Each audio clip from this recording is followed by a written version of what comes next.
¿Por qué San Pedro y San Pablo se celebran el mismo día? Obtenemos este artículo de Aciprensa. El 29 de junio se celebra la solemnidad de San Pedro y San Pablo, quienes, como señaló el Papa Francisco en su homilía de 2021, experimentaron el amor de Cristo, que los sanó y los liberó, y por ello se convirtieron en apóstoles y ministros de liberación para los demás. A continuación, 5 claves para entender por qué se celebran en la misma fecha. Primero, son fundadores de la Iglesia de Roma. Jesús dijo: «Tú eres Pedro y sobre esta piedra edificaré mi iglesia». Con estas palabras, Simón Pedro pasó a ser la roca de la Iglesia y se comprometió a apacentar el rebaño de Dios a pesar de sus debilidades humanas. Luego de la resurrección y ascensión de Cristo, Pedro asumió con humildad ser cabeza de la Iglesia. Dirigió a los apóstoles y se encargó de que los discípulos mantuvieran viva la verdadera fe. Pablo era conocido como Saulo de Tarso antes de su conversión. Luego del encuentro con Cristo continuó hacia Damasco, donde fue bautizado y recobró la vista. Es reconocido como el apóstol de los gentiles y pasó el resto de su vida predicando el Evangelio sin descanso a las naciones del mar Mediterráneo. Sintiendo cercana la muerte, escribe a Timoteo: «He luchado el noble combate».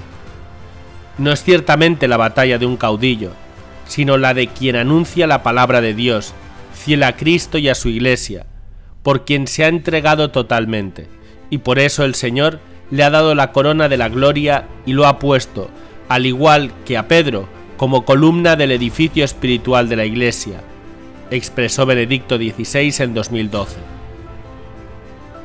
2. Son columnas espirituales de la Iglesia. En 2015 el Papa Francisco manifestó que San Pedro, San Pablo y la Virgen María son nuestros compañeros de viaje en la búsqueda de Dios, son nuestra guía en el camino de la fe y de la santidad. Ellos nos empujan hacia Jesús para hacer todo aquello que Él nos pide. El Santo Padre dijo que la gloriosa herencia de estos 2 apóstoles es motivo de espiritual orgullo para Roma y al mismo tiempo es un reclamo a vivir las virtudes cristianas, en modo particular la fe y la caridad, la fe en Jesús como Mesías e Hijo de Dios, que Pedro profesó primero y Pablo anunció a la gente, y en la caridad, que esta Iglesia está llamada a servir con un horizonte universal. 3. Ambos padecieron en Roma. San Pedro y San Pablo fueron detenidos y martirizados en la prisión mamertina, también llamada el Tullianum, ubicada en el Foro Romano en la antigua Roma. San Pedro pasó sus últimos años en Roma guiando a la Iglesia durante la persecución, hasta su martirio en el año 64. Fue crucificado de cabeza a petición propia, por no considerarse digno de morir como su Señor.